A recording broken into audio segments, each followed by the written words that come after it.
রুদ্রপাত্তার রান্নাঘরে আজকে দেখানো হচ্ছে অষ্টমী স্পেশাল চানা পনির, সম্পূর্ণ নিরামিষ। তার জন্য এখানে আমি 400 গ্রাম কাবলি ছোলাকে 5 ঘন্টার মতো ভিজিয়ে রেখেছিলাম, আর নুন দিয়ে ভালো করে সিদ্ধ করে নিয়েছি। সিদ্ধটা হবে নরম হবে, অথচ গলে যাবে না।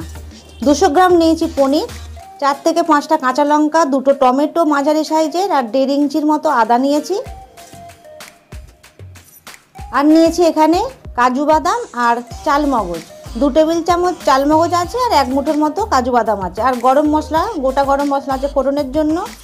এখানে কসুরি মেথি আর কাশ্মীরি লঙ্কা লাগছে, আর গরম মশলা লাগছে, ধনের গুঁড়ো, জিরের গুঁড়ো, আর এখানে লাগছে হলুদ। লবণ লাগবে স্বাদ মতো, আর সর্ষের তেলে বানাবো। প্রথমে আমি চালমগজ আর কাজু বাদামটা মানে শুকনো অবস্থাতেই একটু গুঁড়ো করে নেব, তাতে কি হবে, পেস্ট করতে সুবিধা হবে। দেখুন সুন্দরভাবে গুঁড়ো হয়ে গেছে। এবার আমি টমেটো, কাঁচা লঙ্কা, আদাটা দিয়ে মসৃণভাবে পেস্ট করে নেব।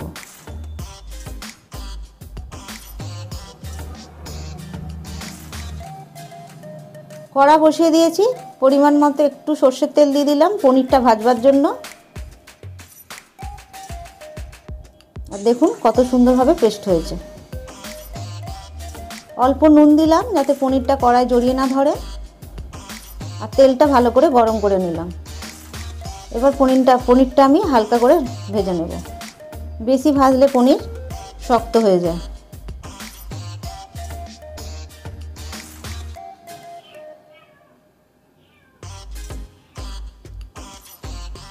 হালকা করে ভাজা হয়ে গেছে, এবার সমস্তটা তেল ঝারিয়ে তুলে নেব।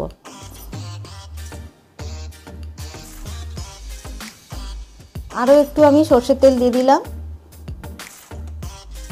এবার কিছু গোটা গরম মশলা ফোড়ন, আর তার সঙ্গে একটু জিরে দিয়েছি।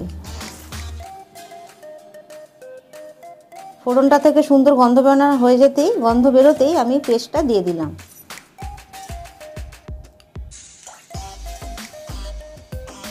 খুব ভালোভাবে এটা একটু কষিয়ে নেব। আর খুন্তিটা কিন্তু বারবার নাড়াতে হবে, কারণ কাজু বাদাম আছে, তলায় নালে লেগে যাবে। এবার একটু মশলা ধোয়া জল দিয়ে দেবো মানে বাটিটা থেকে। দেখুন একটু মানে একবারে একটুই ধরুন হাফ কাপের মতো জল দিলাম।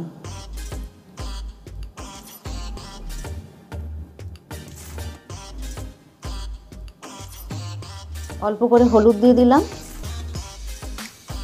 জিরে 1 টিস্পুন দিলাম, আর এখানে কাশ্মীরি লঙ্কা একটু 1 টিস্পুনের একটু বেশিই দিয়েছি। এবার এটা আমি খুব ভালোভাবে কষিয়ে নেব।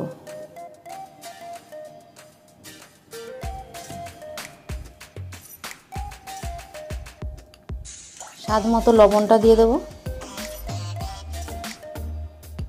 আমি কিন্তু কাবলি ছোলা সিদ্ধ করার সময় লবণ দিয়েই সিদ্ধ করেছি, তাই একটু লবণটা বুঝেই দেবেন আপনারা যদি লবণ দিয়ে সিদ্ধ করেন। আর অবশ্যই লবণ দিয়ে সিদ্ধ করবেন। 1 চামচ মতো চিনি দিয়ে দিলাম। খুব ভালোভাবে কষতে হবে। এবার কাবলি ছোলাগুলো দিয়ে দিলাম।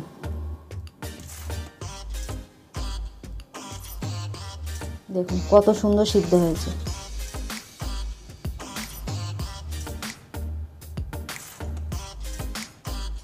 খুব ভালোভাবে এটার সাথে একটু কষিয়ে নেব।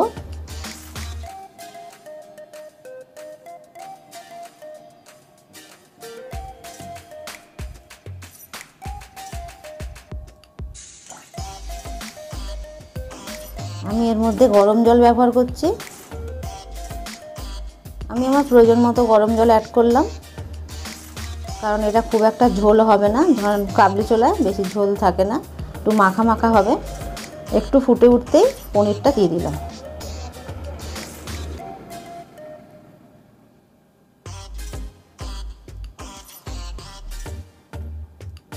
গরম মশলা দিলাম, প্রায় 1 টিস্পুন মতো দিয়ে দিলাম। সময়ও খুব কম যায়, আর খেতে অসাধারণ এটা। আর সময় তো কম যায়, উপকরণও খুব কম।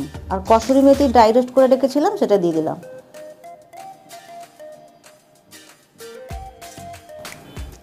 খুবই কম সময়ে তৈরি হয়ে গেল চানা পনির। এই রেসিপিটা যদি আপনাদের ভালো লাগে অবশ্যই অষ্টমীর দিন বানিয়ে খান, আর কেমন হয়েছে কমেন্টস করে জানান।